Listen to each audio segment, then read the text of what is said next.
from Atlanta, Georgia, Bobby Hemmitt. Bobby Hemmitt will be doing a lecture at Wisdom Book Center tomorrow, November 1st, 2003. Time 1 o'clock, 2 p.m. sharp, and the topic of the lecture will be African Egyptian New Beginning in Our Time. We're here on Halloween night. Bobby Hemmitt is kind enough to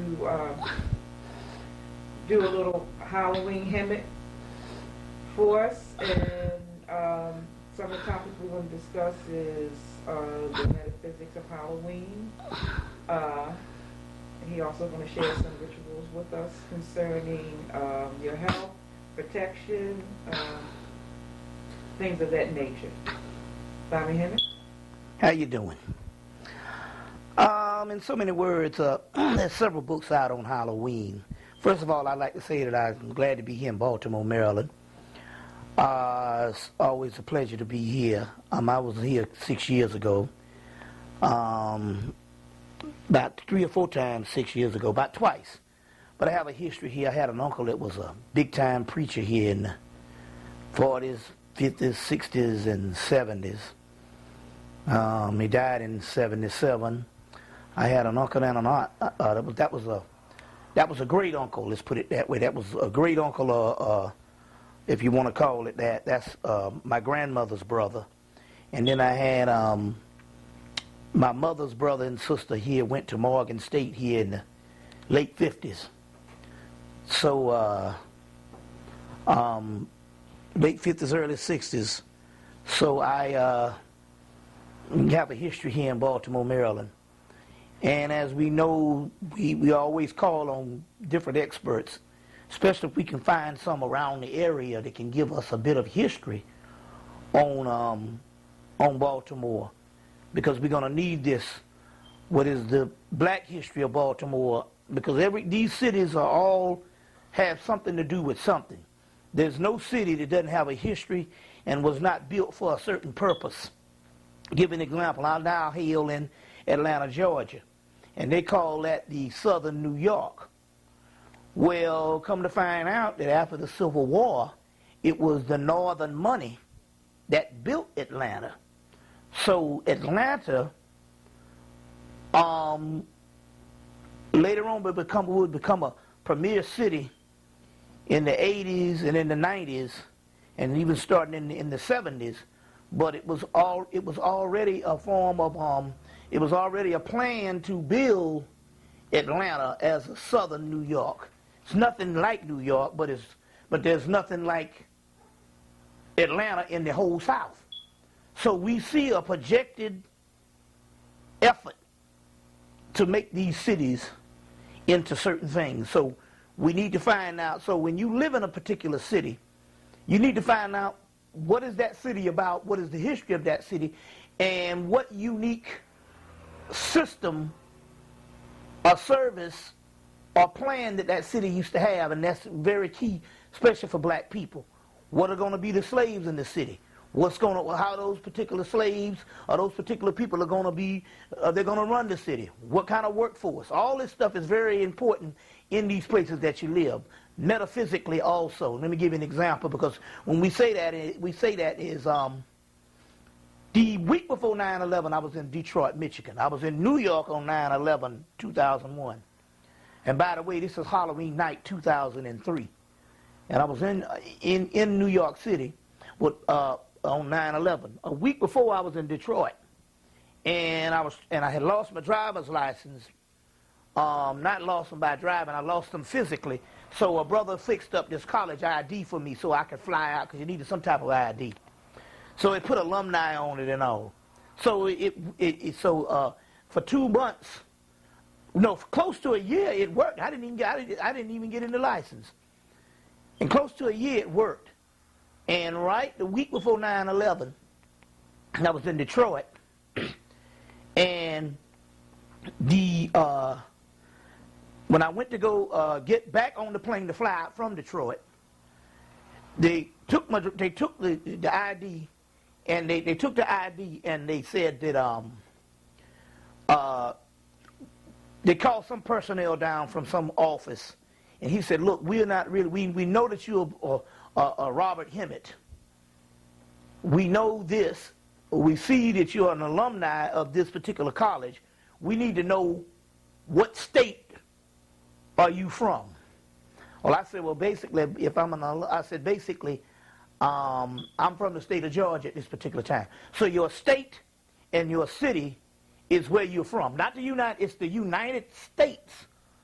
But remember, America is not where you hail from. Your country, is what I'm trying to say, is what state you're in. Remember that. That's very key. Because you can go to different states and you govern by different laws. So your country is your state. And in this particular case, where you are from is Baltimore, Maryland. So therefore, it's very key to try to understand a city and why you live in that city and what the government has for you. Going into the whole Halloween thing, basically Hallows Eve is just like any other tradition that they deal. That's the European tradition, but all across the world, they even in Mexico and in parts of Asia, parts of India, and even in Africa, they always have what is called a Day of the Dead. The dead also represents the day of the ancestors, but it also represents the underworld, the hollow earth, the underworld. Now, it's not necessarily in metaphysics talking about a realm that's up under the earth, but it's talking about a realm in literally another dimension. That's the ancestral realm. And so every culture has a Day of the Dead or this Hallows Eve in Europe. That's the European form of the Day of the Dead, dealing with that particular ancestral aspect. It becomes a little more elaborate, with the ghouls and the goblins and all this type of stuff. But still, yet that's the basis of this. So this is a very important day if you understand and read behind the lines in the particular aspect that we honor the realm, the ancestral realm. Give you an example how we've been spooked out based on Christianity. I have a skull in my living room stuck inside a black pot. So when people come in, they automatically spooked out about it. Now, over the years, some of the meanings of these things have been lost based on time. But the practitioners still keep up to the tradition of those particular customs, although the real meaning could be lost in time.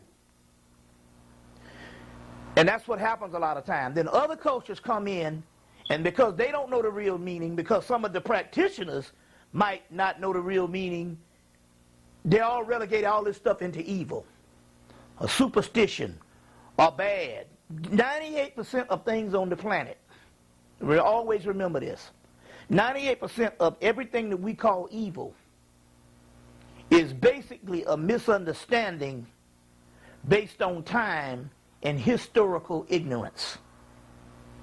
So what you would have is, you would have a certain tradition. And that tradition would thrive in the land, and everybody would know the meaning. But hundreds of years would pass, sometimes thousands of years would pass, and then what would happen here is you would have later generations that would come in and not understanding the original meaning of something. And by them not understanding the original meaning, they'd automatically in history relegate it over to evil. Or relegate it over to bad. You see what I'm saying? Or relegate it over to taboo or forbidden. So this skull, what is the meaning of the skull that you see? A skeleton with bones that is in voodoo culture, Palo culture, and in different types of religious culture that later on is relegated into evil. Especially in African culture, the skull, the bones, and the whole 9 yards. But even in the Halloween we talk about, what would be the meaning.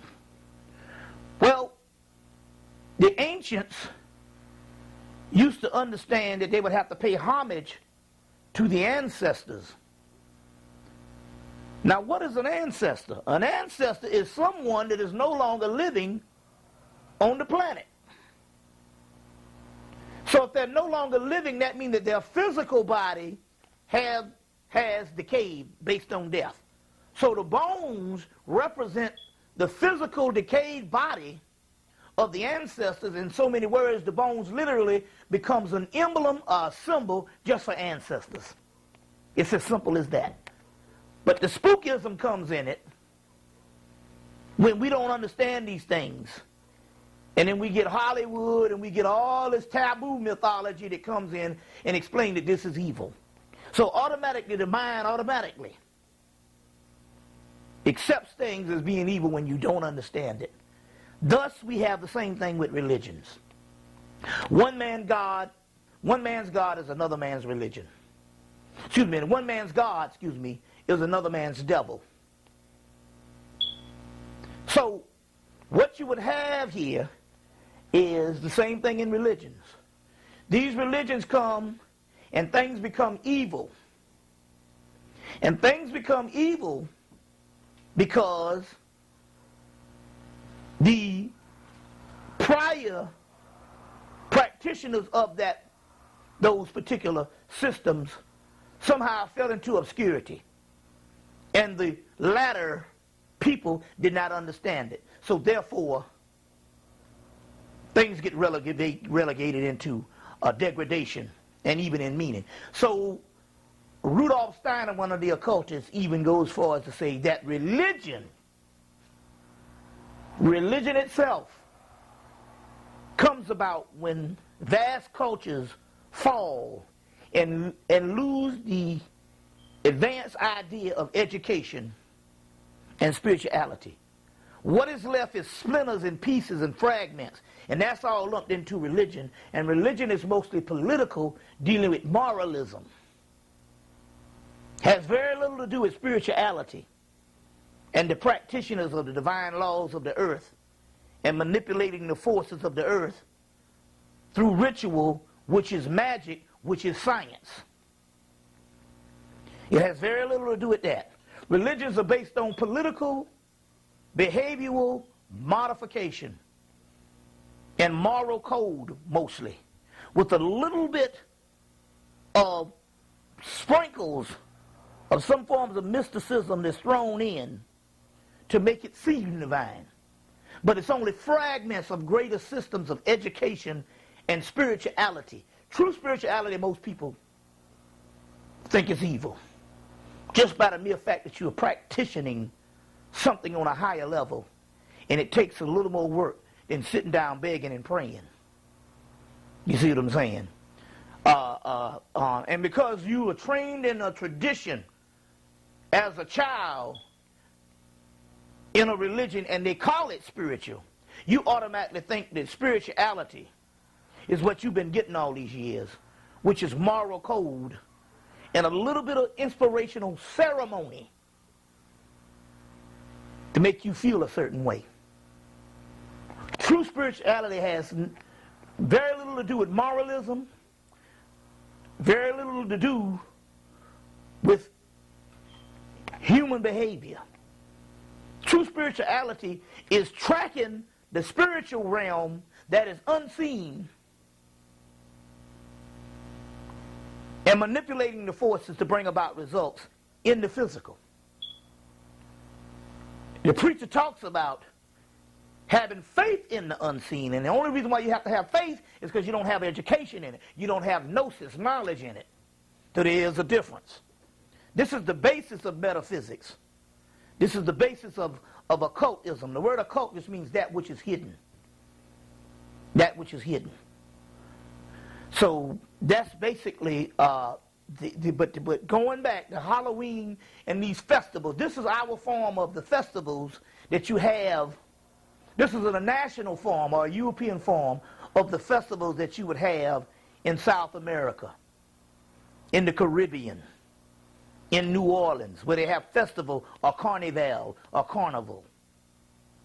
where you would have, in New Orleans, they have the carnival, they have a Day of the Dead. You see. All this stuff can reach back to Africa and the ancient civilizations. You see what I'm saying? And basically, you have that particular aspect in Hallows Eve. And then you have All Saints Day the next day. All of this stuff is nothing but the American version of the carnival. This watered down into ye mamby-pamby, going out and getting candy and little ghouls and goblins and jack-o'-lanterns and stuff, so the American psyche can take it. You see what I'm saying? Because the American psyche can't take anything out of religion, because the religion says you're going to hell. You see what I'm saying? You're going to hell just by thinking of anything outside of being a good, obedient child. So in so many words and stuff, if you go to a church and they've been telling you since Sunday school to be obedient, to be good,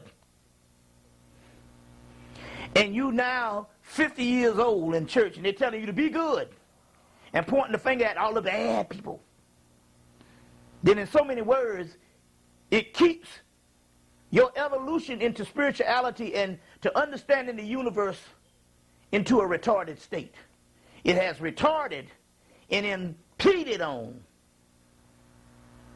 your process of going to a higher level, an impediment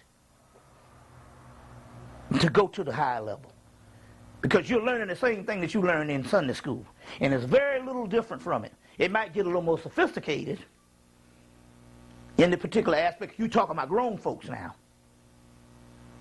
And you're throwing the black people now, which is prosperity religion. Now you're talking about praying so you can get a Cadillac. Excuse me, it's the 1970s, 1980s. Praying to get a Mercedes or a Lexus. You see what I'm saying? And for some reason, you think that the reason why the person on the street are the people that don't have it, the reason why they don't have it is because they haven't prayed hard enough, or they don't belong to the right church. They don't have the right preacher. You know what I'm saying? They don't have the right preacher. Which it goes to show you that is a form of inferiority in the particular aspect of a form of historical illiteracy. Because all you have to do is just look at just the history of America, black America, from slavery on up. And there's rarely any black people who don't believe in God and don't pray on the same manner. We must ask this question. Because you have this prosperity stuff now with all these mega preachers, Creflo Dollar, Fred Price, T.D. Jakes. There's one called Bishop Eddie Long down in Atlanta. They got these mega preachers. They're outdoing each other. One of them built a coliseum. Looked like a doggone sports arena to go to church in. Paid $70 million for a coliseum in Crenshaw Boulevard. And since we've been here in the hills of North America, we have never put $70 million in a damn business. But yet this fool gonna put $70 million just in a building. Fred Price gets jealous. He goes and buys him a DC-10. He go buy him an Air Force One. One other Negro preacher goes and buy the Forum in L.A. All the many white people unfortunate in them seats. Now they going to church. You see, where did this prosperity ritual come from? And I want to know, well, if it's based on prosperity ritual and it's based on God, you tithing and all this particular money thing, I want to know this particular question. What happened on the first 100 years of you being in the church on up to from 1865 to 1965 or 1865 to 1985? Where you had money for the church and you took up your rallies, but you didn't have all this crazy stuff based on prosperity in that particular aspect. As a matter of fact, people don't understand this. 90% of the preachers now are talking about prosperity, and based on how much you tithe, is how much God going to get back to you, but they're the one that's getting rich. 90% of the preachers are doing this now, and that is the norm in most churches now. But in this interesting, Let's go back 30 years ago. 30 years ago, you only had one preacher in America that was signature to that, and that was Reverend Ike. And everybody thought he was a joke. You know what I'm saying? We used to laugh at Reverend Ike when he would talk about, you don't have anything, you don't know what to do with your money. Send me your money and I'll know what to do with it. I can do a lot with it. And we was thinking that that was a novelty and somewhat of a joke and could be a form of embarrassment.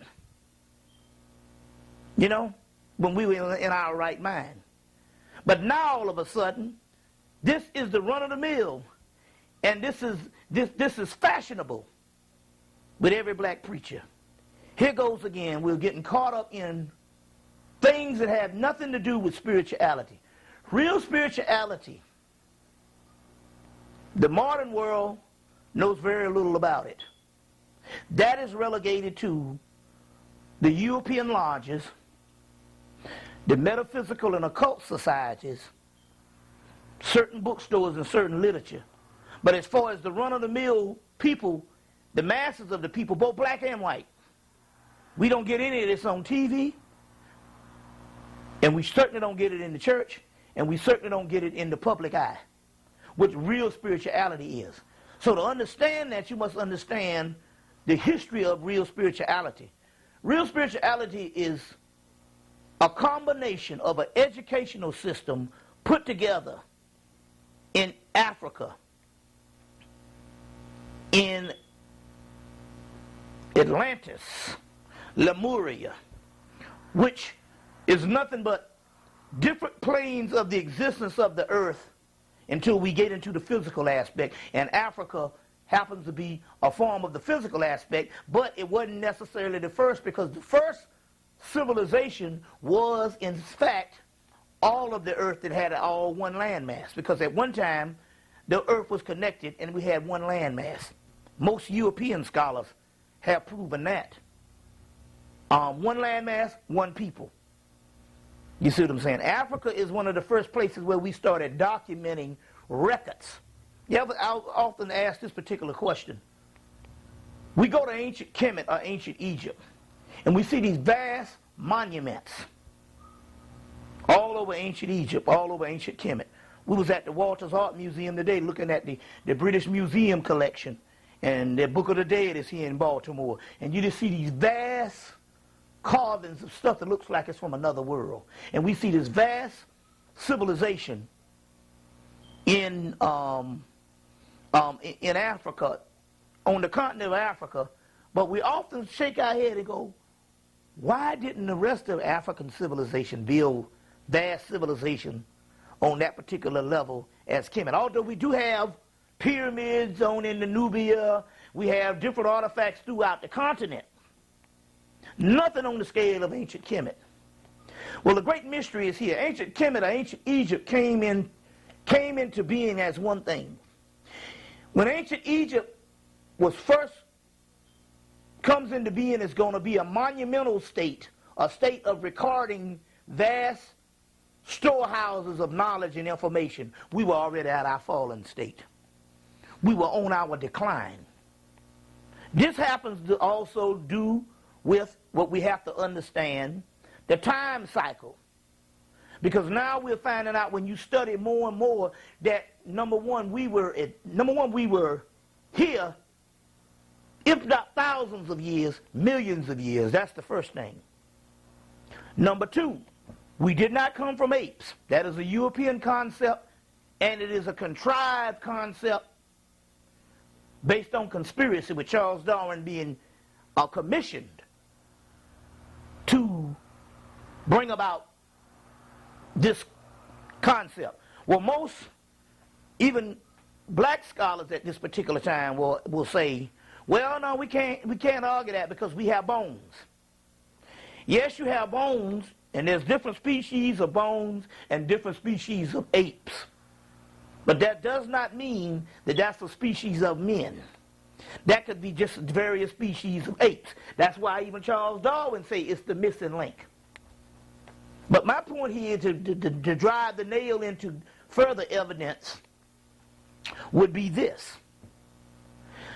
If we came from apes, the ancient Egyptians or the ancient Africans or the ancient indigenous person around the earth would have said we came from apes. It wouldn't have been no white man in the 1800s. We are responsible for history and knowledge on this planet. The Africans, the ancient indigenous black person around the earth.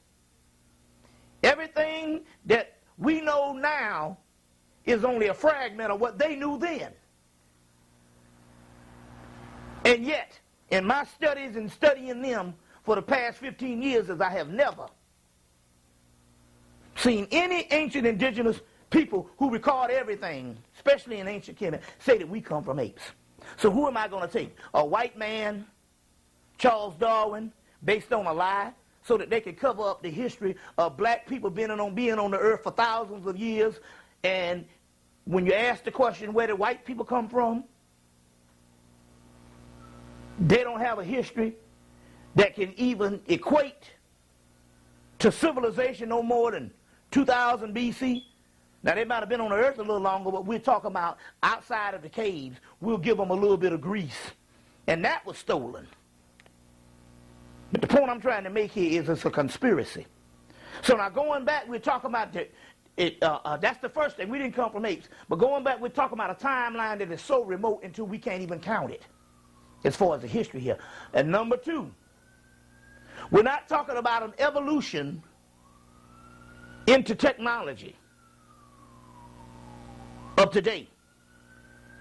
We're talking about advanced technology that the ancients had, a decline of the advanced technology, and then now a re-emergence of technology that the European does and calls it technology the only time technology has been on the planet.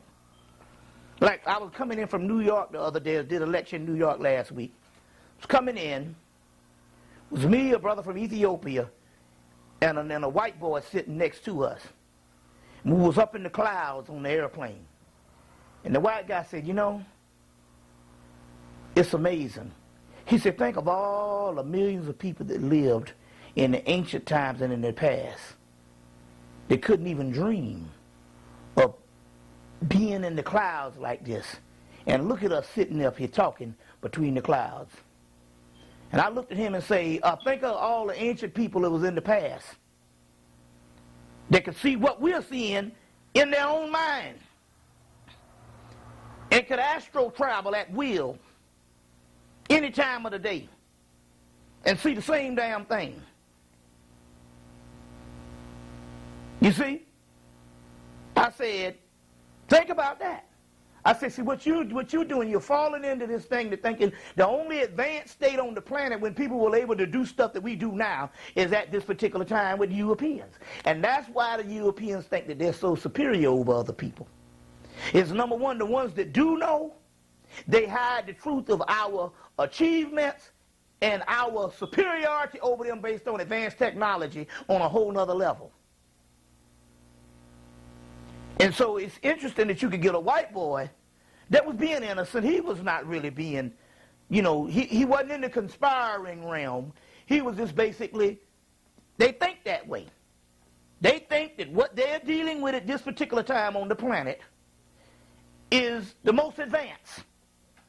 And this is a conspiracy by hiding what fragments of the achievements that they can find and what knowledge they do have. They hide all of that, and they only present the European model of what they call technology. So in so many words, what they can do is they can have advanced and vast amounts of information that they have recovered from the Africans that was left behind in 16 universities left behind by the Moors in Spain, which is black Africans.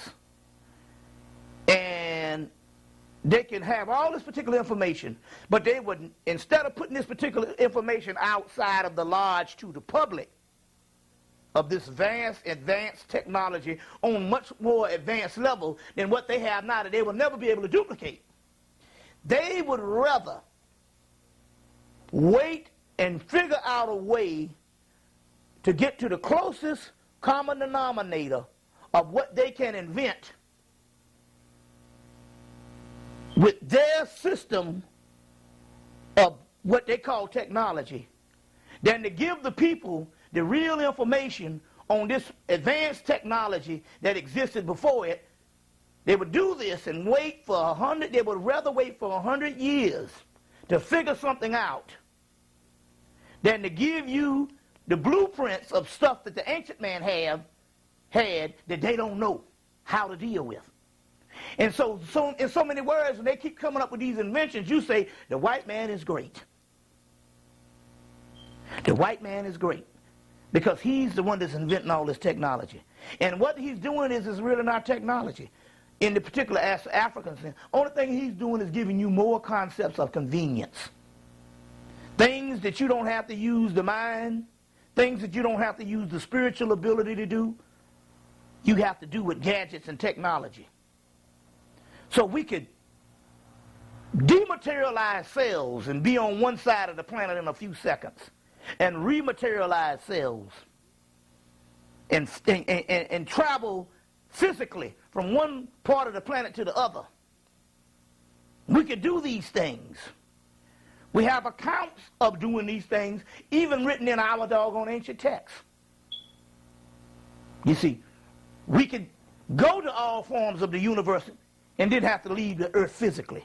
We could go to those clouds and walk around in those clouds. Hell, they got mythology of people walking around in clouds. How the hell you think they got the mythology of them walking around in the clouds? They got the mythology because they was walking around in the clouds recording the shit. This is what the occult knowledge is about. Now, because you haven't experienced it, and because you haven't studied it, you can't say that this person is crazy and he's just making stuff up. You can only say this when you study this particular information. You see what I'm saying? When you study this particular information. And never ever on this planet Earth say that you are aware of the knowledge that exists, and the knowledge that you are aware of that exists is the only knowledge there is. Only a fool would do that. And never, never, ever feel satisfied with Western education to give you the fundamental basis of adequacy of knowledge. Because whatever they're going to give you is going to be inadequate. Because the simple fact they're only going to give you rudimentary forms of training to rule their society. You will never get true knowledge. That is left up to the lodge and left in the lodge. In the upper echelons of white societies that have usurped our particular information and preserved it. Now, we're not saying that they have the key to knowledge in the particular aspect that the only way you're going to get the knowledge is go through them. No, I'm not saying that. We have vast storehouses of knowledge because it's never lost. And you can tap into that particular information, but you have to get to the basic rudiments of what I'm talking about as far as now going beyond history as black people and going into the mystery. So in so many words, the things that I'm explaining now and putting forth, and have been putting forth since when I started speaking in June of '92, and it'll be going on 12 years soon, but been working towards at least 15 years. The type of information I'm putting out and all is vast amounts of information. It explains these particular greater forms of what we call mysteries. No, it's not even mysteries. It's higher forms of technology and higher forms of knowledge. And we have the access to that. And as a result of going through these particular higher forms of knowledge, as a result, we have now recovered just about anything we want to deal with at this particular time based on particular energies and knowledge and the know-how of these particular things. And it's a resurgence and a return of the ancient information. And yes, don't think for 1 minute that the Egyptians who knew that they were going to go into slavery 5,000 years before, they said it right in the Hermetic text that they were going to go into slavery. Don't think for 1 minute that they wasn't going to put things in place, or they didn't already know that deep in our DNA are the archetypes of the collective unconsciousness, we wouldn't be able to recover this.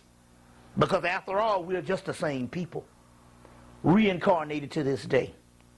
You see, nothing is ever lost. And in the Gospel of Thomas, which is one that never found itself in the Bible or was taken out at the Conference of Nicaea or those other 8 conferences, tells you that in the last days all things will be recovered, and there will be no mysteries that is hidden, secrets that are hidden, or mysteries that were hidden that will not be revealed. So this is what we're talking about now, is taking it off of a spook level where we can say that we are unveiling the information now in this modern time, which is advanced science. I'll give you an example.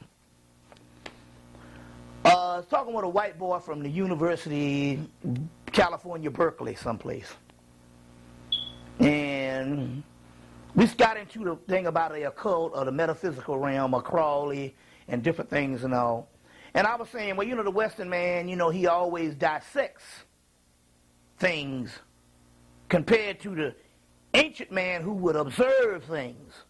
So the ancient man could go in and he could observe animals. He could observe human nature.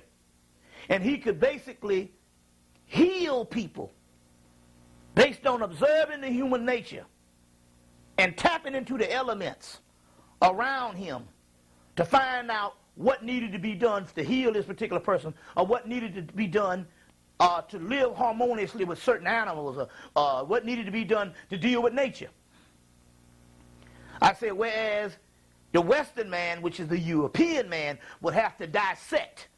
He would have to actually destroy nature and destroy thousands amounts of nature and animals and life and even humans, which they do guinea pig on black people in the United States and around the world, and indigenous people, to come up with an answer on how to cure and somehow cure the symptoms, but not the cause.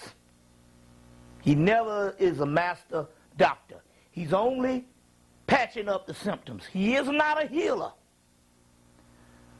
But he would dissect things where the African would literally observe the nature and become one with the nature and would heal it and never have to dissect at all.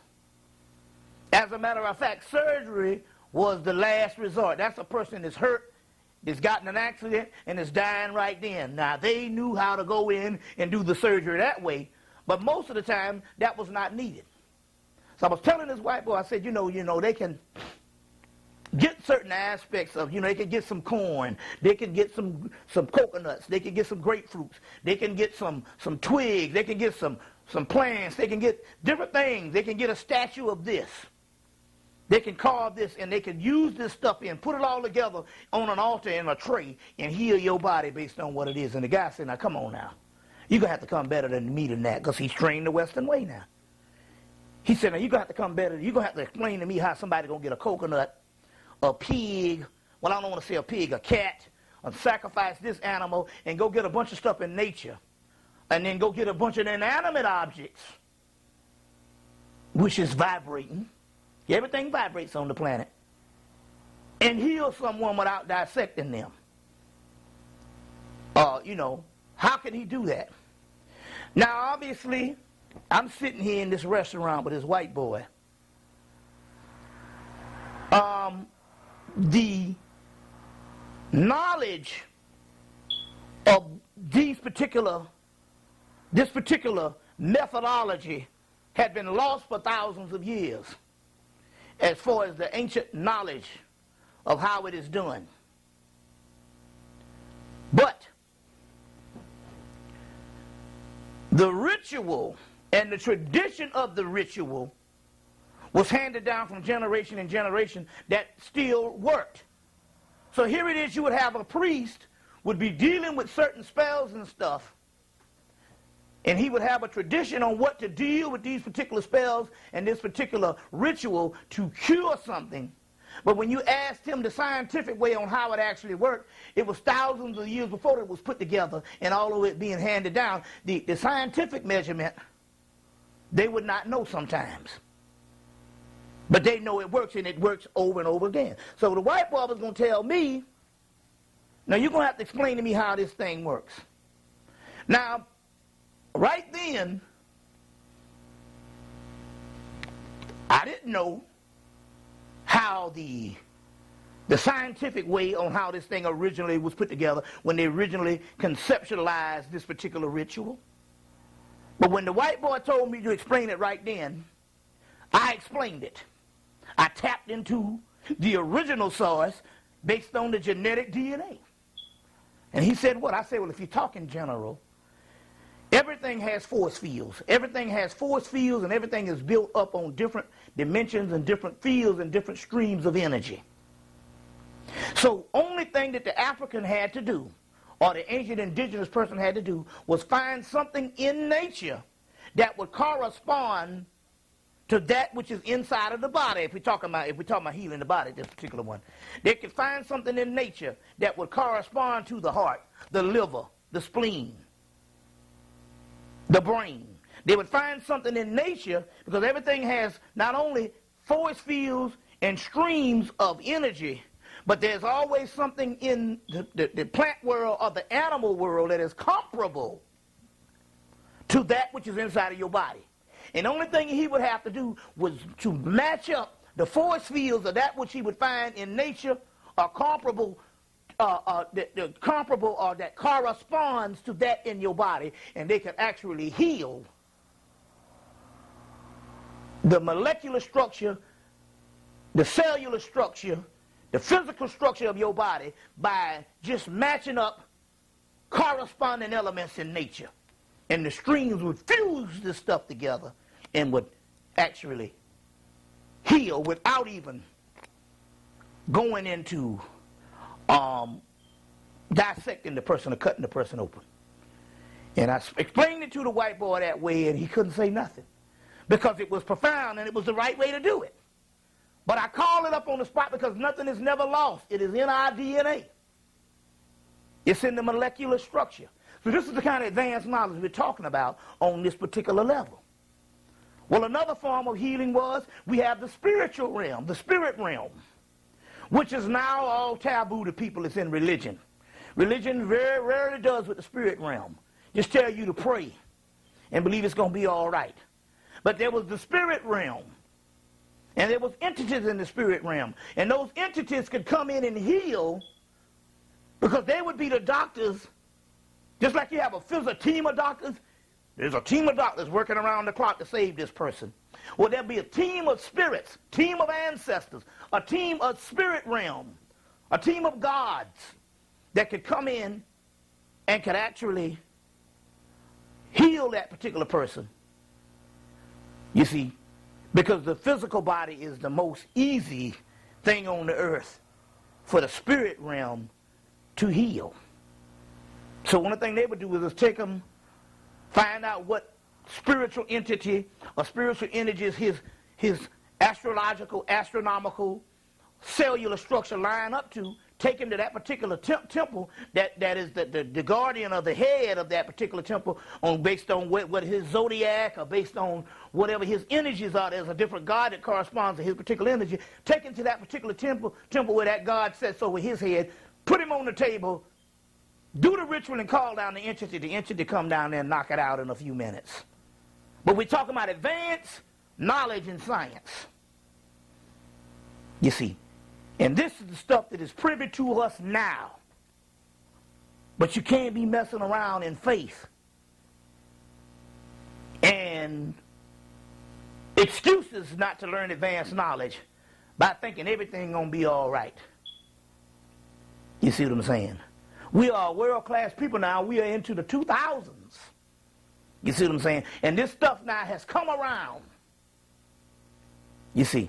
And that's the type of science we are dealing with now. We have the science to deal and do with what we want to deal with. But then again, on the other hand, we can't be superficial about it. In this particular aspect of a lot of things that we really want is stuff that we don't need. Now, you can't be stupid about it. The comfort zone sometimes is not necessarily the best way to go. My point here is, how much comfort do you want? How much comfort do you need? So let's not be funny with this mess. You're not going to get the spirit realm to finance your lunacy of trying to live like these white folks and all these other people around the earth racing to be millionaires. Let's be practical about this. It's not about that. It's not about that. Isn't it interesting that the stuff I'm talking about right now, a person who's been a millionaire for years would probably be more interested in what I'm talking about now than broke people trying to be like them. You know what I'm saying? White people spend billions of dollars trying to find the secrets and the keys to the universe. They're following us while we following them. Now, as a result, these things are opened up. There's certain powers and things that is opened up now that we didn't even have 10 years ago. We have now. We just don't know we got it. Why? Because our model is still in the European's mind. We are still looking to be equal to him, and he's not equal at all. He's not equal at all. It's just that he has leveled us and everybody on the planet to such a low level to even just to look up and see the top of the hole is high enough for us, although we in a damn hole. Because he has put us on the lowest plane. And so therefore, by us being on the low level, you see, it don't take much to please us. And then he's the one that's dealing with the illusion by thinking that we need every damn thing. You know what I'm saying? Take, for instance, I hardly see people that can barely live outside of a cell phone now. 98% of the people, it's literally a second appendage. Second appendage. It's literally a new earring. But let's just think about this. 12 years ago, they didn't even have cell phone on the mass level. 10 years ago, they didn't have it. 7 years ago, they didn't have it. They just started getting into it about 6, 7 years ago. But before that, nothing. So my point here is 1990 was only just a few years ago. 13 years ago. And it wasn't a mass marketed thing. And we got along just fine, and we thought we were modern. In 1990, we had just about everything, and we got along, and we functioned on the earth just as advanced as anything else. So what makes you think now at this particular time you can't live without a cell phone? Now, I'm not trying to tell you that if somebody gives you a cell phone or you got this kind of thing, it might be some form of convenience. But then again, I am trying to give you to paint a picture to illustrate on how a lot of things you don't really need. So when we're talking about these things, you can't put it in the concept of modern wants and needs, because a lot of that can be insanity. You know what I'm saying? And I know this because the simple fact, when you go to a spiritual level, not only do you not need them, you don't want those things. Full mind, empty house. Empty mind, full house. See what I'm saying? Why you think the girl in the ghetto got to have 4,000 earrings on? And a ring on every finger. That doesn't have anything to do with African symbology. Why do you think when the unlearned of us get money, they go through it and they buy enormous amounts of things and be broke? That's because they who have been lowered to another level, to a low level, think that more is better. More is not necessarily better. It's just more stuff. You see, that is the sickness of what happens when you're taken to a low level. Give you an example. I live on a street in Atlanta, Georgia, Rogers Avenue. And the architecture on the street I live on, about 7 or 8 miles across town, there's another neighborhood called North Highland and Candler Park. And the same architecture that the houses in Candler Park and North Highland, that white folks live in is the same architecture that is on my street and 2 or 3 streets over from me. Because, you know, most black neighborhoods used to be white neighborhoods. But yet, our neighborhood just don't look the same as the white neighborhoods. Although I'm not talking about a ghetto. I'm not talking about trash and filth. I'm not talking about that. I'm talking about on my street there's nice homes. Real nice homes. They're older homes, but all of them are nice, and the street is fairly clean. They cut the yards. Hell, most of them cut their yards more than me. But when you go to the other side of town, the same architecture built by the same architects, somehow it just looks different. You give you a thing of the mindset. And it goes a little something like this. Black people, after they moved into those particular homes, those homes used to have what is called sun porches. Sunrooms or sun porches. They would have a house and they would have a porch built on to the side.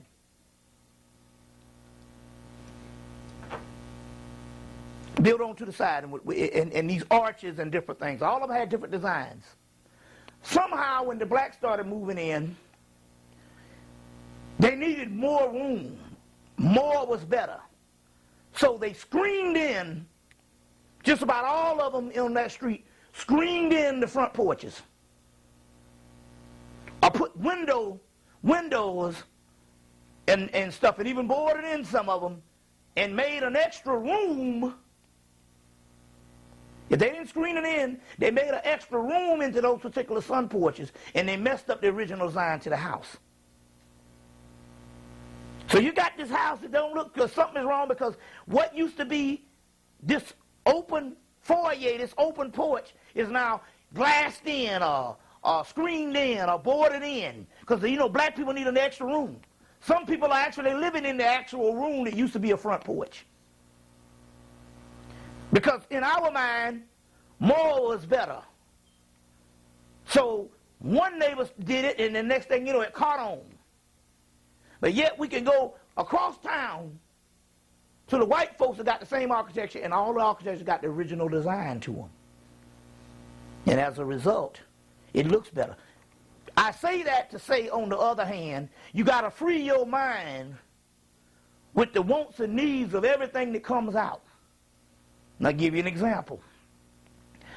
Everybody has a VCR. VCRs have been running the show for the last 26 years. At least the last 24, 25, but by 1980, people started getting VCRs. Now, the DVDs are out now. Now, the first thing you're going to do to make the mistake, you're going to get rid of your VCR, which is going to be a mistake because you can't record on that DVD. You got to have a little more different technology. And that's what they're trying to do. The government wants you to get rid of the VCRs because you can record things, and they understand that by you being able to record, the recording ability on a VCR and a camcorder in these particular cameras is different. You need more. You can do the technology on the DVD, but it's limited right now based on the accessibility of what you can do with a VCR. You know, certain TV shows you could record. Certain documentaries the government will put on one time and say, if these niggas don't get it, they're not going to get it again. And if you got a videotape up in there, you can record. You can't do that with DVD right now. And that way they can control what you do. You see what I'm saying? So this is a new thing. So don't get rid of your VCRs because you got your DVDs. But then again, on the other hand, you blinded by technology. You see what I'm saying? So these are some things here, you know what I'm saying? I just want to put that out there to let you know that this particular new energy and new knowledge that we're looking into, don't look at this particular stuff as an ends to a means for you to take the same road in trying to be rich like white folks or other niggas. This is not a race for the comfort zone. This is a race for spiritual survival. You see what I'm saying? Whenever somebody's all messed up out here, and no matter what you do, that VCR, that that DVD player or that Lexus is not going to doggone heal these people. You got to know a little more things that's going down. You see what I'm saying? But all of this stuff is in the aspects of the occult and the knowledge of the forces of the universe that's much more advanced than that we know of other than praying and sitting around saying in the Muslim, Allah is the best knower. I'm going to leave it up to God. You know what I'm saying? That's like saying I'm going to leave it up to nobody. Do you think for 1 minute, if you just thought about it, if you wasn't trained from a child, do you think for 1 minute, did God even recognize you even living? When you walk past a doggone ant pile, and the ant is saying that Bobby's up there looking down at me, so I better behave myself, or I'm going to let Bobby handle it. This other ant about to eat off my foot, but I'm going to let Bobby handle it. But I'm standing up in the yard looking down at the ant pile, and to me it ain't nothing but a group of ants running around, and I don't know nothing that's going on down there. Well, that's about like it is with God. You will never know not unless you tap into your own energy, because that is where the heaven realm is. And the only way to know God, which is yourself, is it not written in your law that ye are gods, and the scriptures cannot be broken? John chapter 10, verse 34, 36. And that's the Bible. But that's the basis to esoteric stuff. You are the microcosm of the macrocosm. Then you best believe it's got something to do with you tapping in. So you say, well, no, I believe in God and the universe. Yes, there are forces that's on a greater mass than you, but you're the same force. We say, what do you mean? If I take a glass of water and go to the ocean and dip the glass of water in the ocean, is not the content in the glass of water the same content that's in the ocean? It's the same. So whatever the heavenly bodies are, you are the same product. So if God is out there above, God is here below. As above, so below. As within, so without. So you got to understand these particular concepts. These particular concepts. This is what's going down. We're going to come back in a few minutes and still give you some introduction to the science that's going on. Thank you, Bobby Hemmitt, for that beautiful lecture, and we'll be back in a few.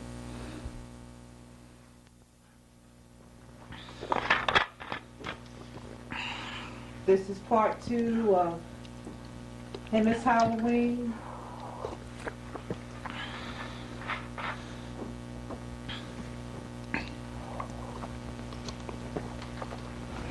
All right. We back on. Yeah, we're back on. Okay. So, to get into this, exploring what all this is about, give me a question as far as exploring what the occult is about. What is one of the questions that you think would be the most frequently asked?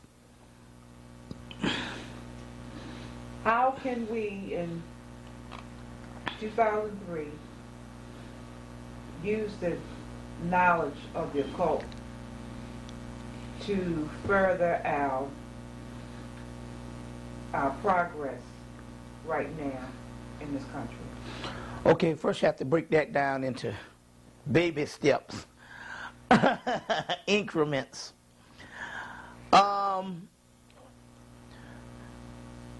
The first thing is I think that at this particular time, to draw in energy, I think that in any of your dwelling places, you should have an altar. That's quintessential, and most indigenous people around the world have altars. It's only the Western religion factor, basically Christianity and Islam. When I say that, because these particular ones, they're so hard. Christianity and Islam, they're so hard on this particular aspect of hard-nosed fundamentalism, and you can throw in aspects of Judaism, although all of these particular religions in their infant state or in their inception, they have all the ritualistic stuff about them. But in so many words, because they're so built on moralism and making evil out of any kind of practitioner of the spirit realm, a lot of times the Western world being the inheritors of this, and we being the people that this was forced on, we tend to basically not have altars. So we're not talking about giving you some alternative way to pray. No, we're not talking about that. We're talking about building an energy conduit or an energy base within your dwelling space, in your home. That should be first and foremost. Should be in your home. Most homes that would have an altar and a certain amount of energy would be protected from break-ins and different things. Especially if you set up an altar, and in this particular case, set up a device for protection. Well, what is a device for protection? In so many words, do you know that basically, if you set up an altar, and you sat down and you contemplated in your mind, what would be something as a device of protection? What type of object, what type of anything that I would say that I would want to put on this altar for protection? Do you know that the most powerful one is the one that would come up out of your mind? You see, we're not talking about old rituals and things that's been depleted because of some ancient priest put some formula together or some strategy together 1,000 years ago, 2,000 years ago. We're talking about a new eon of energy, and this energy is coming from inside of you. You're the ones that's returning to the lofty state. So therefore, the most important ritual is one that you think up yourself. That would be one of the most important rituals. I would suggest for some people, for bibliography purposes, was to get the latest book by Philip Cooper. Philip Cooper is a guy, he wrote a book called Magician. Now, I don't know if that particular book is in print, The Magician by Philip Cooper. I think it's called Effective Studies in Magic, or Studies in Effective Magic. But he does have one now called Basic Magic. And only thing I want you to do is to get the book, to study the book on a guideline on how magic is done, to get a simulation of the concept in your head. I'm not telling you to actually go and do what he tells you to do in the book. I just want you to get, if not his book, any book on basic magic and basic rituals, and just to get a concept on how to deal with it or what's going on. But I don't necessarily want you to do what's in the book. Now let me explain.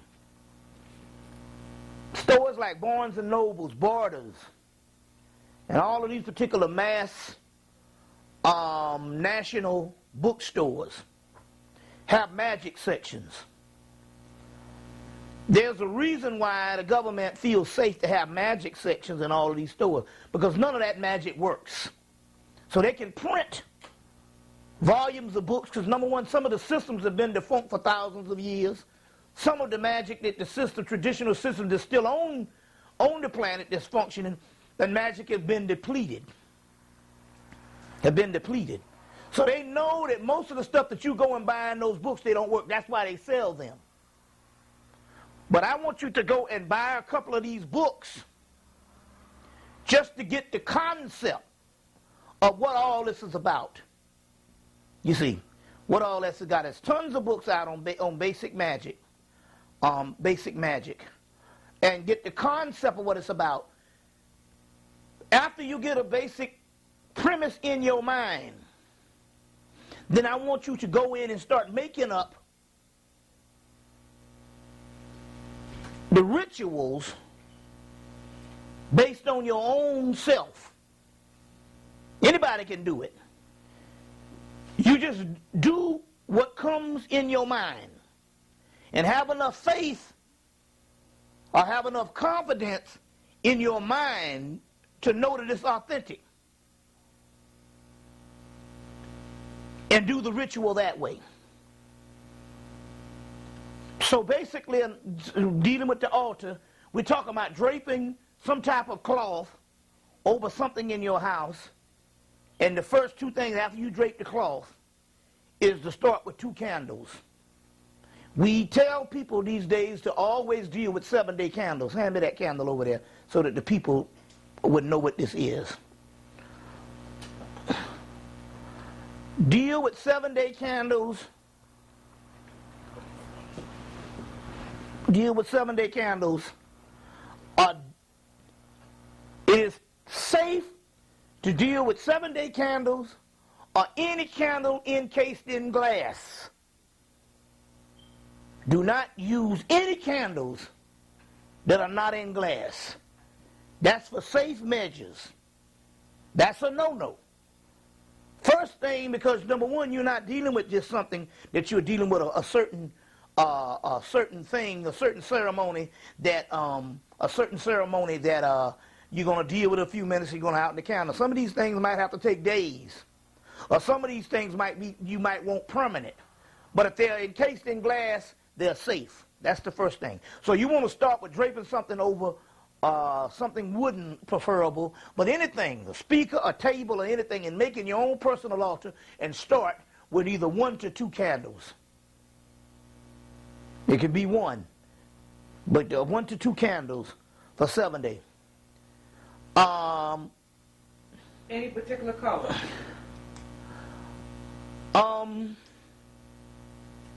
At this time, I think that the most New Age color, and I'm not talking about New Age in the aspect of terminology, the most color, the color I would think right now to deal with in the now would be blue. I would think that blue would be one of the key colors. Because the universe, which you call the triple blackness of space, it says in the book of the law, which was a book that came by an angel by the name of Awas, it tells you that Newt, which is the great mother, say, I am black to the people who are blind, but I am blue to the people who can see. So I would say blue, but there's several things you can deal with. It's red is a great time for a lot of high energy. White is always good. Green is good for money. You see what I'm saying? Green is good for money. So you can start with things, yellow is good, gold. But I would think right now what you would want to do, and I would say blue, but I would also say if you're going to build an altar, take the color that you like. Everybody got a favorite color. So your favorite color should be the color that you should put on your altar, because that is your inner self. We don't know why we like certain colors. It just is. Your favorite color is the one that you should put on the altar. Because what we're dealing with here is we're dealing with something that is uniquely you. And so that means that the energy is going to be directed to you and for you. Because it's coming outside of you. You're drawing out something. So start with the best color that you like. So I said blue, but you might like pink. But it's a great color. It's the color of the goddess Urzuli in the voodoo. You might like yellow. Well, that's the color of the goddess Oshun in Yoruba. You might like red. That's the color of the goddess Sekhmet. You see, in Egypt, you see, purple, the color of Osiris in some mythologies. Green, the color of Osiris. You see, your whites and your blacks are dominants. But then again, if you want to deal with some real deal power, get a black candle. You know, depends on what you're dealing with at the particular time. You know what you're dealing with. So, what you want to start with that, and then you want to find out what type of entity that you want to deal with, or what type of ancestor. In this particular case, you want to deal with. Let's start with the entities. There's a good book you need to get called The Dictionary of Ancient Deities by Charles Russell Coulter and Patricia Turner. Charles Russell Coulter, Coulter, and Patricia Turner. And that book would have just about every deity on the planet. Go through it. It's a dictionary, and go through whatever culture that you feel you're drawn to, and find a particular entity up, and then let it jump out at you in the particular aspect of using that. You know, there's several things you can do. And then, you know, I want you to adorn your altar with personal items, because that's closer to you. But I would also suggest put you a plate on the altar, and so you can put fruit, mainly because you want to appease a certain ancestor, a certain god that you're going to be dealing with. You see what I'm saying? Or goddess that you want to be dealing with at this particular time. I can feel safe for saying this because most of the people at this particular time right now should have some type of method of study. We're coming out of the age of following people. So the good part about me is I'm not interested in you following me a damn place. You're coming out of the age of that, so if you're not going to try to study, then you might as well go on back to the ignorant world, because there is no place for you in progress of doing things in the esoteric realm or doing something new if you're not going to check out the information and study. There's too much stuff on the internet. There's too many bookstores out here for you not to be reading. You see what I'm saying? Just remember this. It's not based on what you read, but how you read. When you read these books by chapters, read these books by paragraphs, read these books from the index, if they do have index, or the elaborate contents. Start that way instead of taking a book and reading it from cover to cover. I found out in my vast library and my vast field of studying in the last 15 years, and you rarely learn that much by reading a book from cover to cover. You research books. Now, some books are novels, and some books can be, they're written for you to read from cover to cover, and you can be inspired. But a lot of these books that we're talking about here, then you read things and all, they're like textbooks. If you read it from cover to cover, you don't really dissect it, and you don't really get into it. So I want you to read like you research. It's the best way to do it. Go straight to the source. And especially if books have index. You know, especially if books have index. For those who can't read, there's tons of videos out here that you can deal with, because we got to have that. We have people on the planet that's illiterate, and it's not just black people. So those who can't read, there's tons of tapes and tons of things that you can deal with to somehow help you along. I have over 200 tapes that you can deal with. So we deal with that particular thing. Start with that as the energy basis at this particular point. Start with the altar to get a certain amount of energy. One good thing also too for you women and for men, but especially for women, if you feel that you're going to be in danger, do you know there's an old ancient science that if you wear purple, that somehow that's a protecting type of energy. Let me give you another one. There's a black dog called Anubis. Anubis or Anpu. That is in the, I think if you can shine the light here, I can show them Anubis.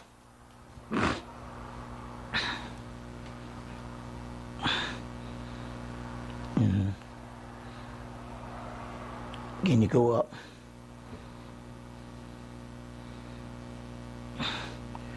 Can you see him? That's Anubis, or Anpu, Anubis. The black dog that's in the middle. Sometimes he's standing on two legs, sometimes he's on his stomach, on all fours. Sometimes he's seen as a dog, sometimes he's seen as a dog head with a man's body. You want to take the black dog Anubis. For some people that have a problem conceptualizing this thing, just think of a Doberman Pinscher, which would be the closest modern animal to an ancient Griffey, which is the animal that it was taken after, an African dog called a Griffey. It would be a Doberman Pinscher, almost identical. Imagine Anubis or the Doberman Pinscher. For you people that study, just get you a picture of Anubis. There's several Egyptian books, and all of them have Anubis all on it. But you want to get what you want to do, let's say you're walking down the street at night and you want to be protected. Women or men, because it's dangerous out here. Or sometimes it's not as dangerous as the news would lead you to believe. A lot of times people get in crime, they fucking around in places they don't need to be in the first damn place. You know what I'm saying? And you ain't got no convenience store wrapped around your waist. So a lot of times we don't get mugged, and a lot of times a lot of that is in our minds. And the white boy has created a fear right in our black community that really never existed. Because I never run into it, and I'm in all kind of cities. But let's just say for protection, because I'll give you one who sometimes you need to be protected from, it ain't your own people. But let's just say for protection, if you walking late at night and you want to be protected, only thing you have to do is take the black dog Anubis that you're going to find in these Egyptian books, put him on a chain and a leash, and imagine him walking beside you. You don't even have to put him on a chain or leash. Just imagine him walking beside you. I don't want to disrespect. Don't put the chain or leash. Just imagine him walking with you. Either as the picture of as the form of the dog, the Doberman Pinscher, or the form of the man with the dog head, and have him walk beside you, and ask Anpu or Anubis to protect you.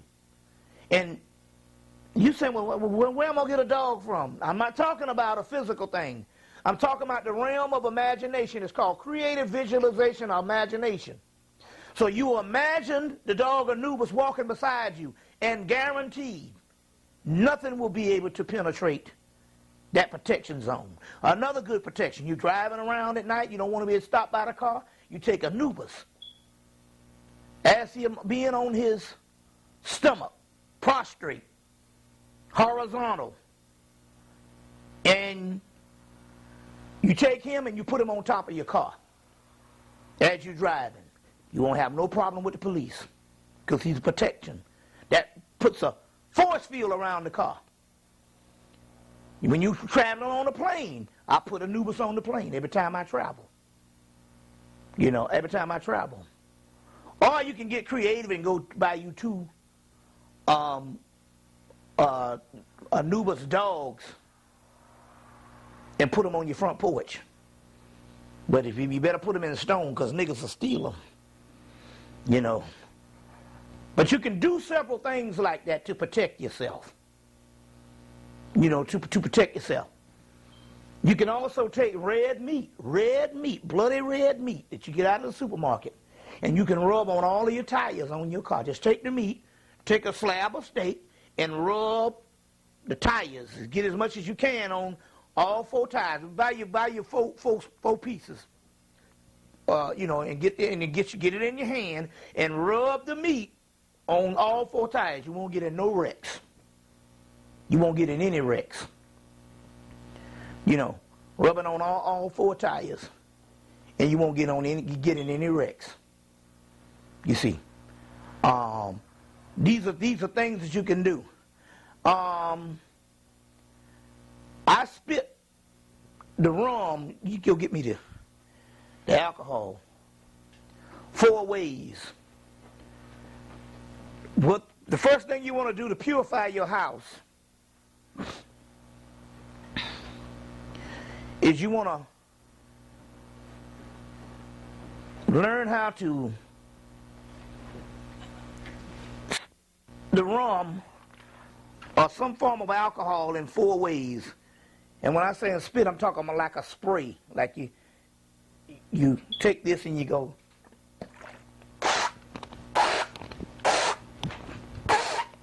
You spit this 4 ways. And as a result, you strengthen the force field around you. You do this in your house and you can do this. Spit 4 ways in every room.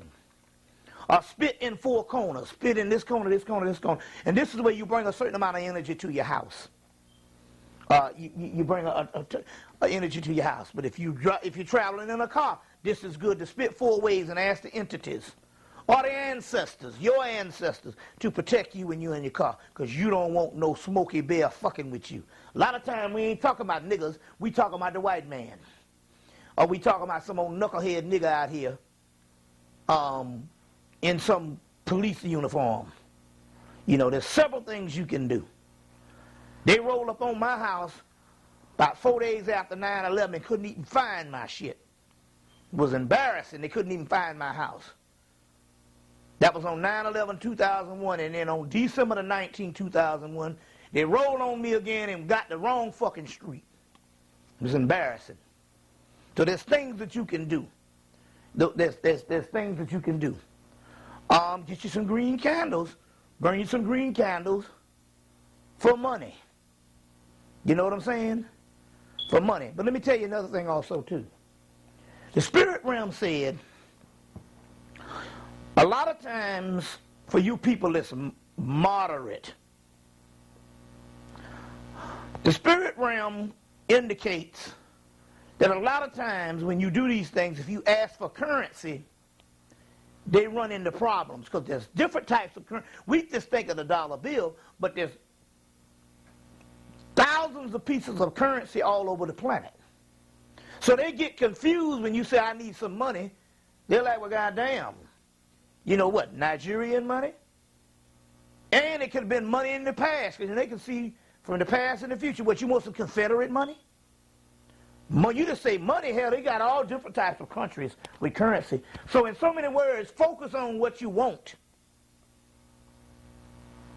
and ask the spirit realm. You can use the green candles for prosperity, but focus on what you want a lot of times to get what you want, other than focusing on the actual money, because it runs kind of funny with currency, and that's what happens a lot of times. That happens a lot of times. And basically, one of the greatest ways that the spirit realm works is they always put things in your obstacle, put things in your way to bring about the type of money or type of prosperity. It could be a person that'll come up and give you a great deal or something. You just got to understand when the spirit is working for you. You know, I tend to come into more money whenever I spend my last dollar. You see what I'm saying? Which ain't a long time. Let's put it that way. Spending my last dollar could be, and I'm talking about the last dollar I got on the earth. Shit, that can be 2-3 days from now. You know, because I'm the brokest man in the Western Hemisphere. I'm so broke till they get ready to cut off my refrigerator light. So, so my last dollar could be Thursday. But I find out when I spend that last dollar, and literally the last dollar when it comes to my black ass, money tends to come some type of way. Some type of way. These are particular things on that particular level. But what I really want you to do now as black people is somehow try to seek the meaning of where we are going, why we're down here, and where we're going. Seek out that particular origin. I think it's very key at this particular time for people to read ancient mythology. Mythology is the most advanced thing on the planet. If you don't think so, when you get some mythology and try to read it, you'll find out it can get very complicated. You know, and it's some of the most advanced things on the actual planet that you can actually deal with at this particular time. You got any other questions? Yeah. The movie The Matrix. Revolution? Yeah. What do you expect to get out of this movie? I'm hoping they can bring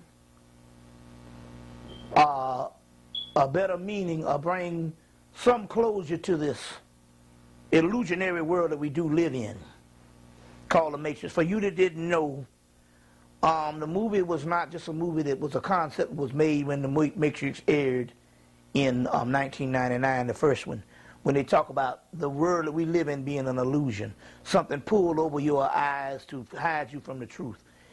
That is the basics element that I have found in all esoteric teaching.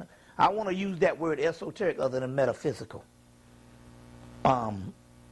which is a much more lofty aspect of something that is hidden. In all esoteric teachings, the basis of all esoteric teachings, be Egypt, India, ancient Mesopotamia, even Greece or whatever, the basic concept of esoteric teachings around the planet, including Aborigine from Australia, West Africa and all, the basic concept is the world that we live in is an illusion, a series of events that don't exist, only in our mind or the wiring in the brain. The Matrix did not introduce this concept. This particular concept is at the heart of all religion, even Christianity, where Jesus said, "This world that the world that I am is, this world is not my Father's. I'm just passing through this particular thing." You know, there's one part in the Gospel of Thomas which is one of those particular texts that somehow got thrown out of this work we call the biblical canon. In the Gospel of Thomas, they say, "Well, tell us where the kingdom of heaven is," and they say, "You won't find it looking for it." You see, so this is an illusion. So I'm hoping, and there's several books that you can get on it. There's a book called Dreams, Illusions, and Other Realities by Wendy O'Flaherty, which is a book that deals with all those particular forms of illusions. You'll find a lot of that in the Tibetan Book of the Dead, the Border Worlds, and this is being an illusion. Several things. There's scientific books like Michael Talbert's Holographic Universe, which is an excellent book.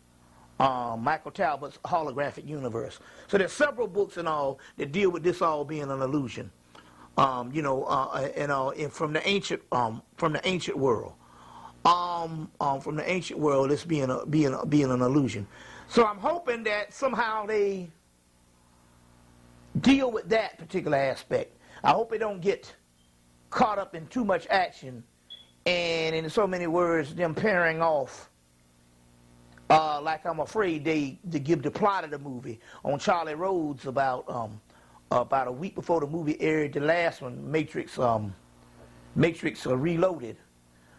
They said it's going to be somewhat like a truce between man and the machines, and stuff like that. So I'm hoping that they can get closer into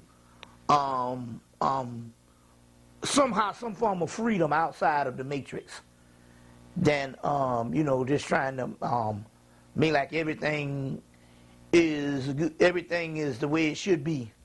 You know what I'm saying? If he said something at the beginning of the movie when he said something was wrong with the world, we didn't know what it was. When you need to really deal with that particular part that's wrong with the world, So we'll see how that particular aspect goes, there's two good books out on it. One is called the Philosophy of the Matrix, the Philosophy of the Matrix, and one is also called the Red Pill. That's the second version of the book. So this is a big phenomenon. It's interesting because these movies are coming up on several time zones and different things that's happening.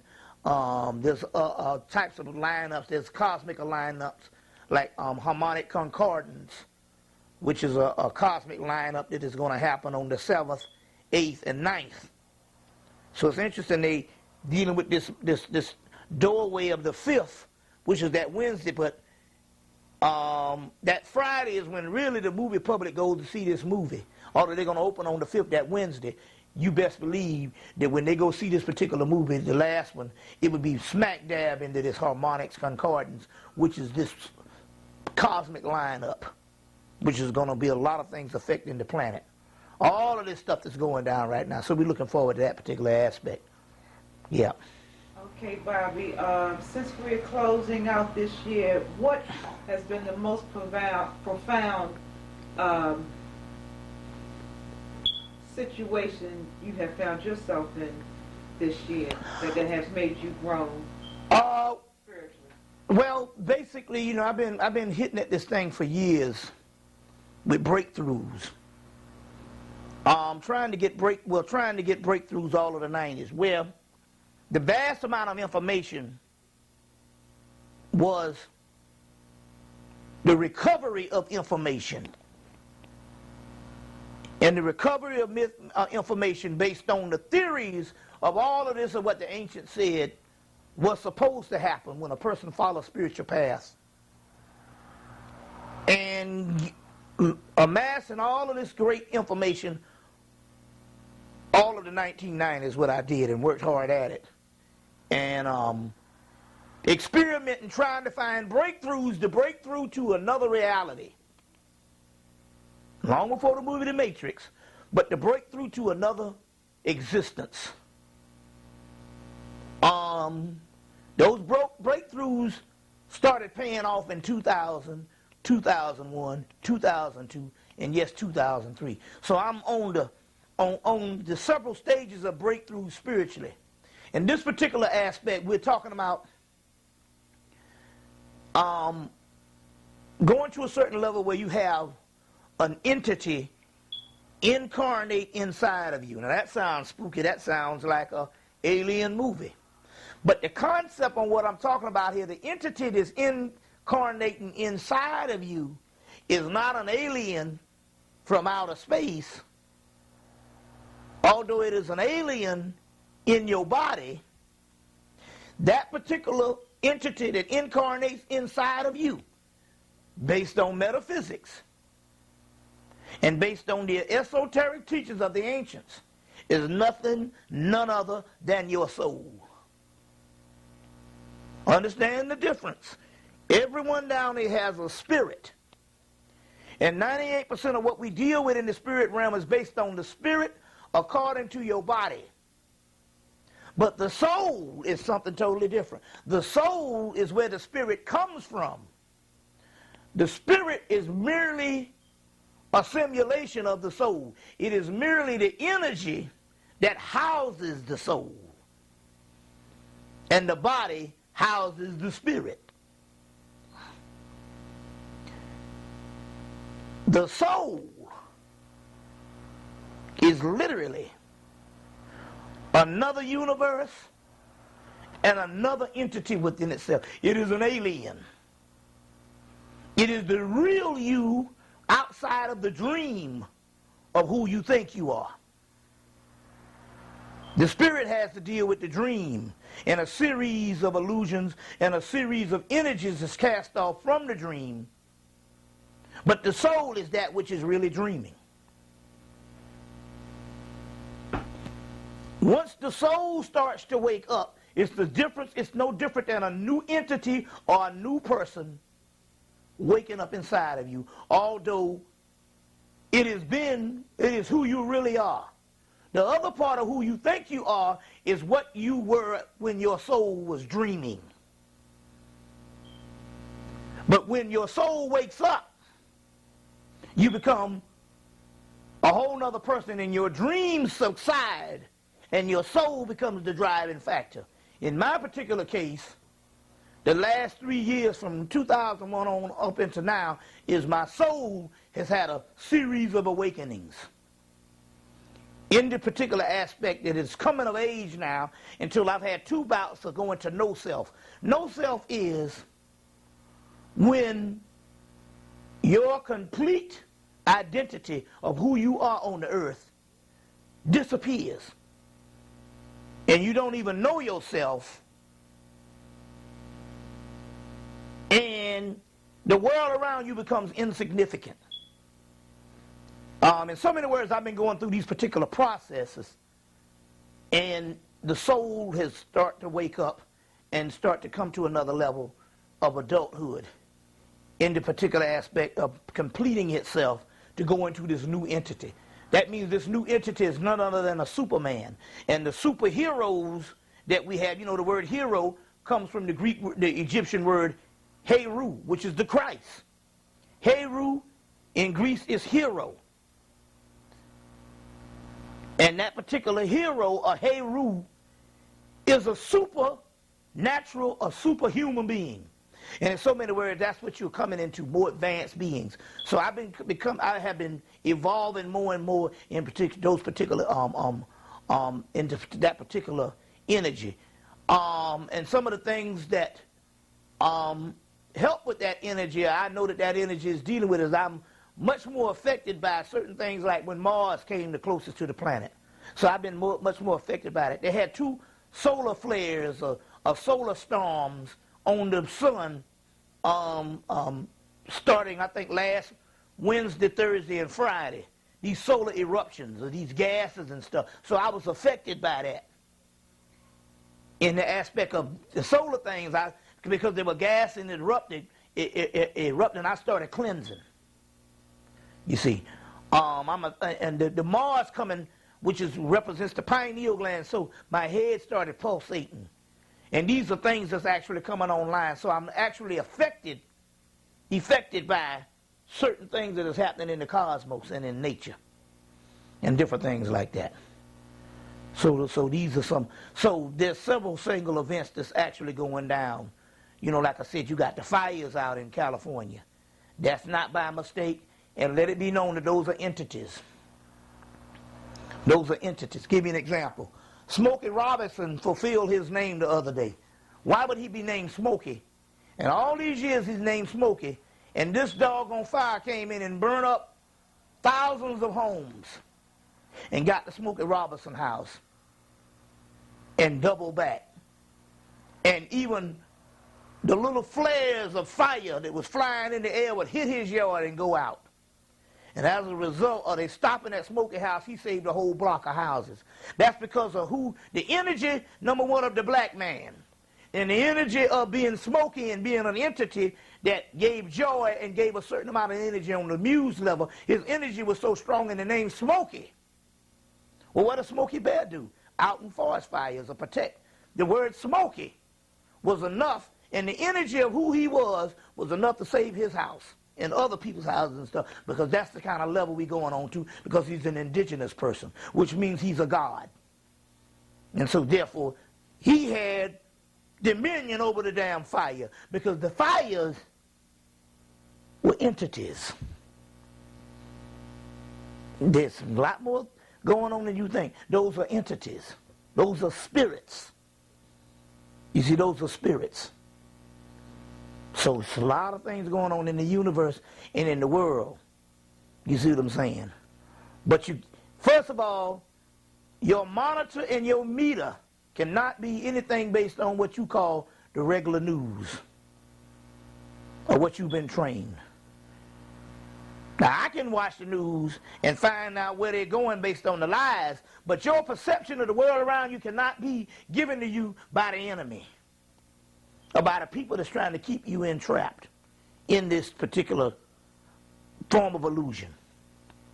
You see, you have to think on a whole nother level also to tap into the spirit. You see. Yes. My next question, we had talked about it a little bit while we were out doing our little traveling about the smooth jazz. Uh-huh. Uh, what can you tell our audience about what role they're trying to, quote unquote, brainwash us on with the smooth jazz? Well, it's more of trying to control the muse. The muse is actually an entity that lives in our basic molecular structure and within the melanin, which is the lifeblood of black people. These muses, melosines, these things are much more advanced, and there's a lot more things in the ancient world explaining these things. And so the muse is something that is drawn out of people. They also knew that the muse, where you get the word music, or you get the word amusement or museum,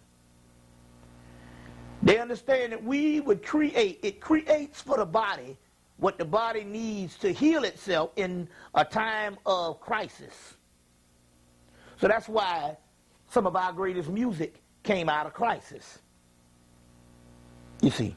So the government understood that the muse is a very active and intricate part of the inner workings of the soul. It is the soul's language to humanity through music. Not only coming out of man, but going back in man, because the muses are always people with talent that can help other people.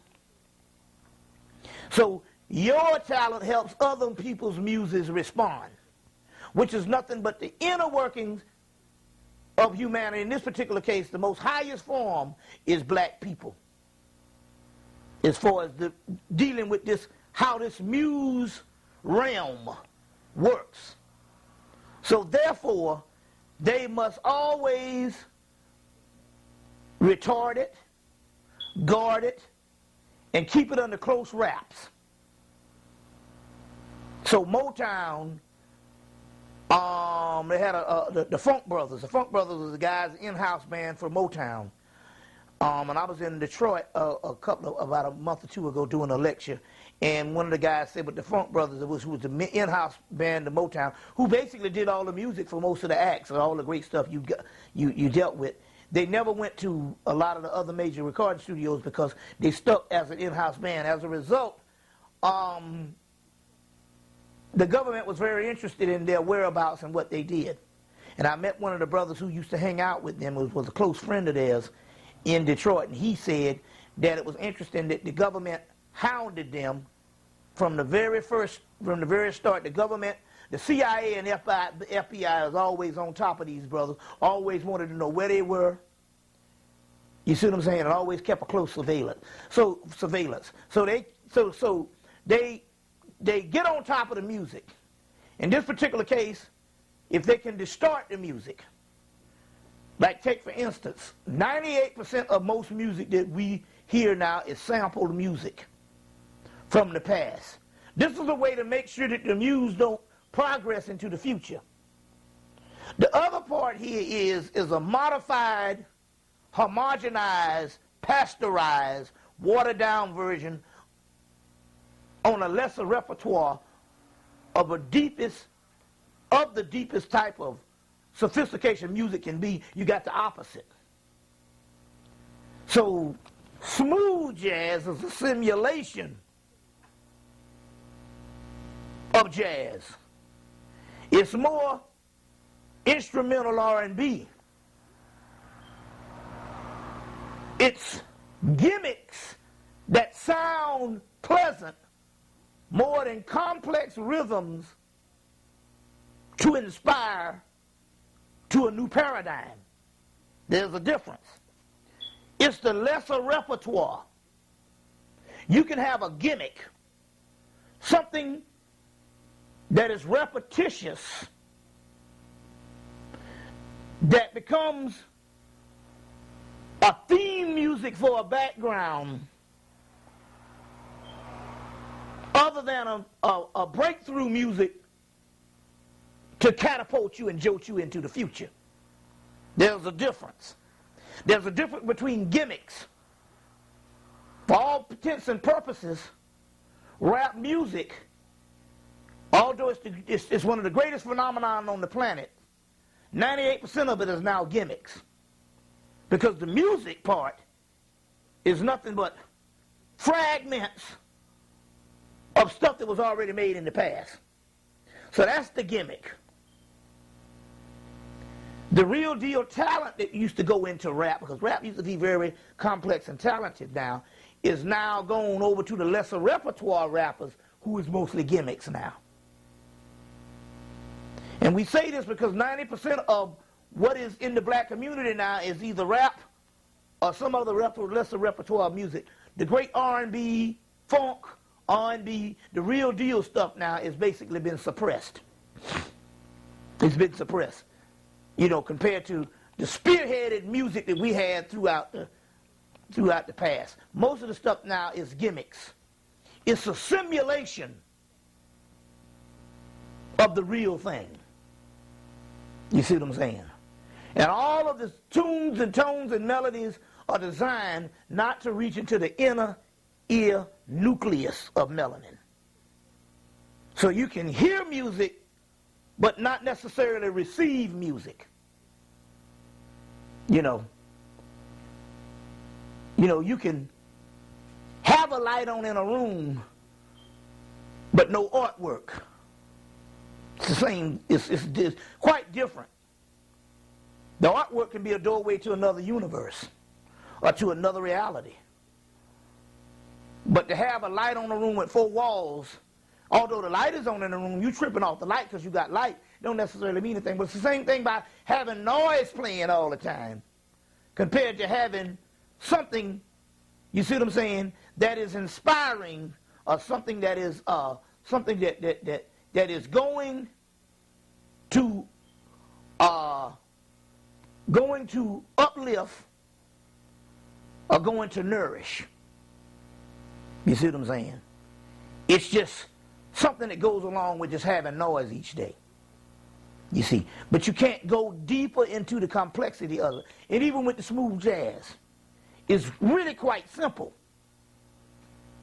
You see, it's really quite simple. You see, there's nothing profound in it. You know what I'm saying? So this is all government simulation here. Keeping the people at a certain level. Keeping people at a certain level. You know, it's no more than religions. Everything is always good. Behave. Monitor everything as being nice and based on your behavior. And everything that has any type of flavor or characteristic to it or difference is bad. And we can't tolerate that. You know what I'm saying?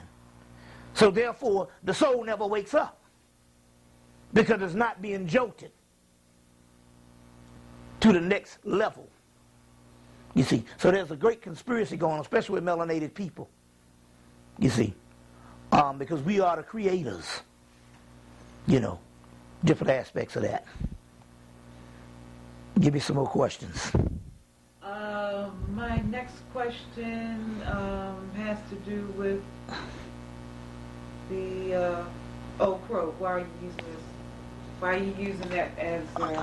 Okay, we have several elixirs. What we found out is you have what is called a spiritus. A spiritus means spirits, the spirits. That's why they call liquor spirits. The art of distillation did not come from the European. The art of distillation came from the alchemical disciplines coming out of ancient Egypt. The Hermetic schools, the schools of Tahuti, the priesthood of On. And the art of distillating grains, wines, fermenting barley and hops into beer. First beer is made into Kemet. The idea of fermentation and distillation and fermentation is an alchemical art form that comes out of ancient Kemet. And alchemy is the highest art form of the Egyptian royal art. That is the highest level of what you call, even of Kemet, of the African mystery system. Because even behind the gods is an alchemical process, which means alchemy is the breakdown of the particles of the universe and the particles in man. And ultimately the study of melanin. But also in the particles in nature. So the art of distillation was given to the Europeans by the Moors. And what had happened is in 2000, late 2000 and then in 2001, I started mixing different alcohols together based on the spirit realm that gave certain things, gave certain things. And as a result, these became medicinal. These became medicinal. But there's also certain things, blended whiskeys that was old. This is from 1835, Old Crow. Blended whiskeys from Kentucky, bourbon whiskey. You know damn well 1835, some slaves had something to do with this. In that culture, in Kentucky, damn sure. So in actuality, but we're talking about something made on this particular continent, so it's a very powerful elixir that can be used for medicinal purposes also. Also, we do have to say that you have to call on certain entities also sometime to get the higher level of these things working. Like the entities Oteacher, T.H., or Sheola, that came through and gave me these different elixirs and these different products for medicinal healing. You know, so this is just another one that I got in the shelf of several other elixirs. Okay, when you say healing, could you name a few?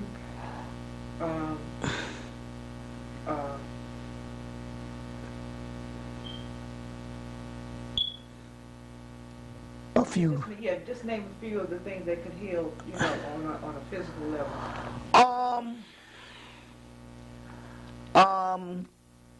Just about anything, because it's not really.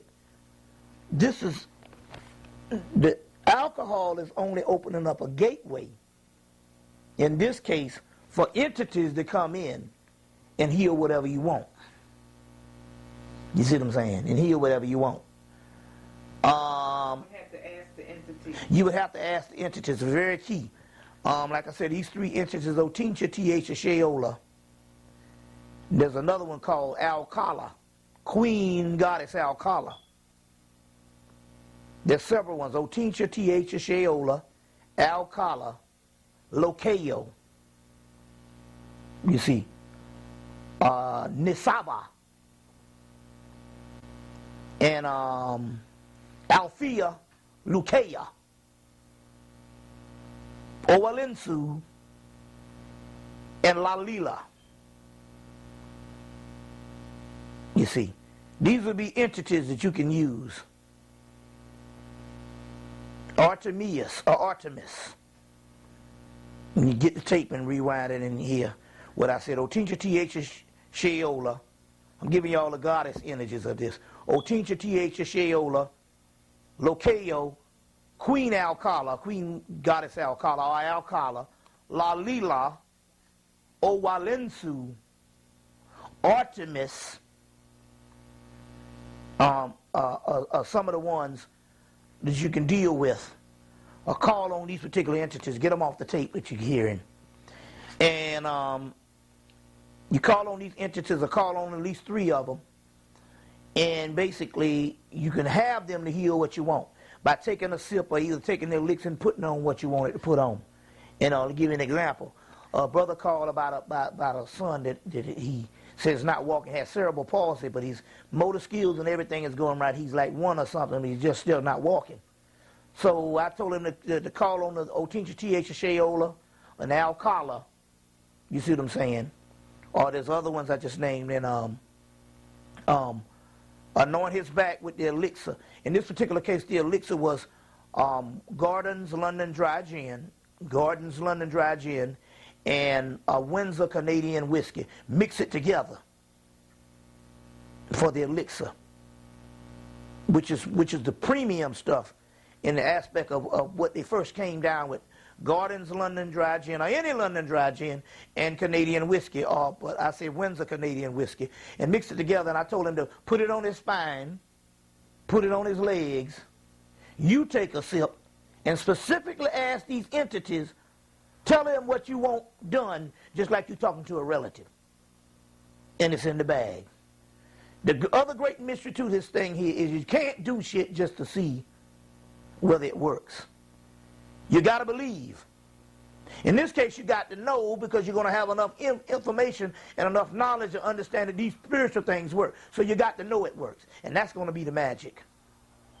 That's going to be the magic in how you get these particular things to work, you know, on that particular level. You know, but those are some things you can actually do. I told two brothers, that's interesting because this brother is doing this for his son. I told two brothers in the last 3 years that I could get them out of wheelchairs. Even before the elixir thing came, I told them to read a couple of books on the chakra system and learn about the chakras and the kundalini. There's a book called The Chakras and the Kundalini. And I told them to learn. I told them to learn about this. And I told them, one guy in 2000 and another brother in 2001, I told both of them that I could get them out of the wheelchair to get back in touch with me. These brothers never got back in touch with me. And one brother I met a year later, and he didn't even read the book I gave him. And the other book, brother, it's so disillusioned that these doctors are going to have him walking. He didn't even remember I told him to get him out of the chair a year later. And as a result, they're still in wheelchairs. But when the energy and all the information came to do it, I was already telling the brothers I could get them up out of the wheelchairs. And now the information and the knowledge is here. But these niggas here is waiting on these white folks to invent new types of technologies, because here goes again. He has put himself as the criteria of knowledge and technology and progress and healing in your mind. And so therefore you don't walk and you don't live. Whereas if they had did what I said, they all of them could have been walking right now. Because it's going to be the spirits, when I told you at the beginning of the thing, the spirits work on you. They were going to do all the work. And these spiritual elixirs are just gateways for them to come through. Thank you, Bobby, for coming to Baltimore and, you know, bringing your powerful spirit and your energy here. And hopefully when people see this tape, they will definitely get some more spiritual and cosmic knowledge from this. And from the All Seeing Eye Production Chambers in Baltimore, we'll call this a wrap. Ashe. Ashe.